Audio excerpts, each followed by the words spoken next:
रबन में हाणे मुखा अगते विख भी नथी खणजे रबन।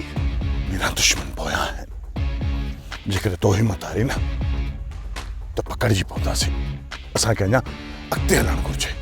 रबन मां हाणे नथी हली सघां तो विख भी नथी हली सघां अगते।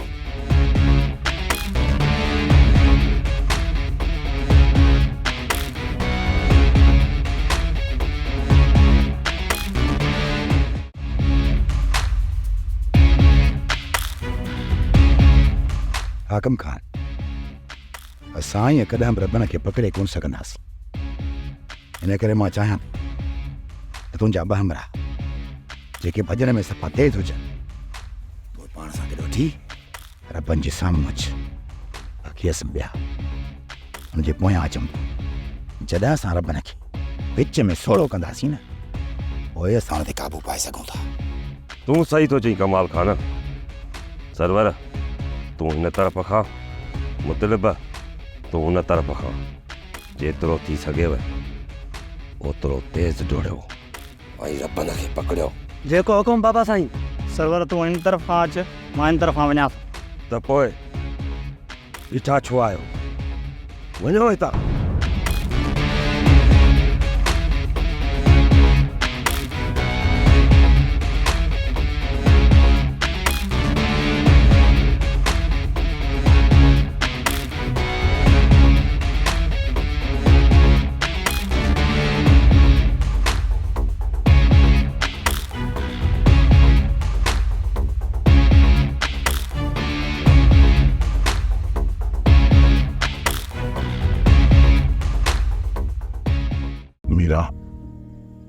समझा तो ता निकरण महान है। मुझे ये लगे तो तीन ज़ालमन जे हथां सां हिते ही मारिया वेंदासीं। रबन छा थो समझी त इहा ओठे जी चाल त न हुई?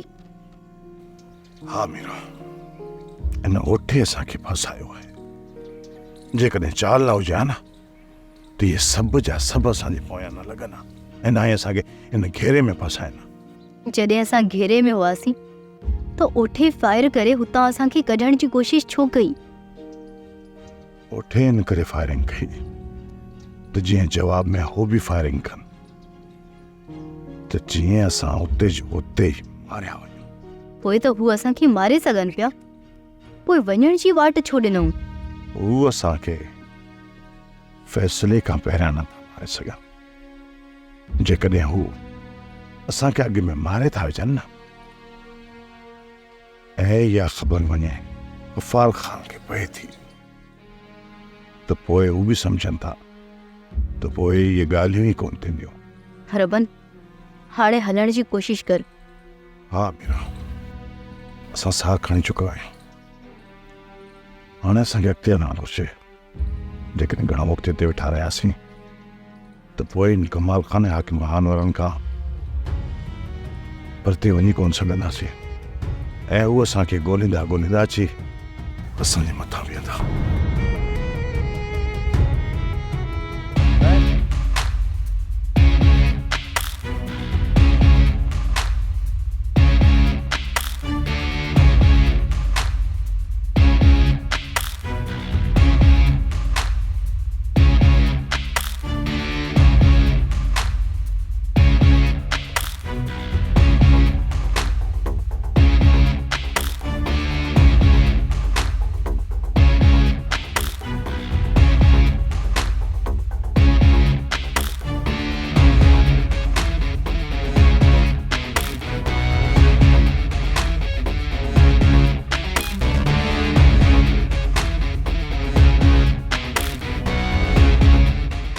सोप सीरियल ज़हर ज़िंदगी तमाम एपिसोड ॾिसो हाणे HD क्वालिटी में। विजिट कयो असांजो YouTube चैनल SindhTVHD ड्रामा।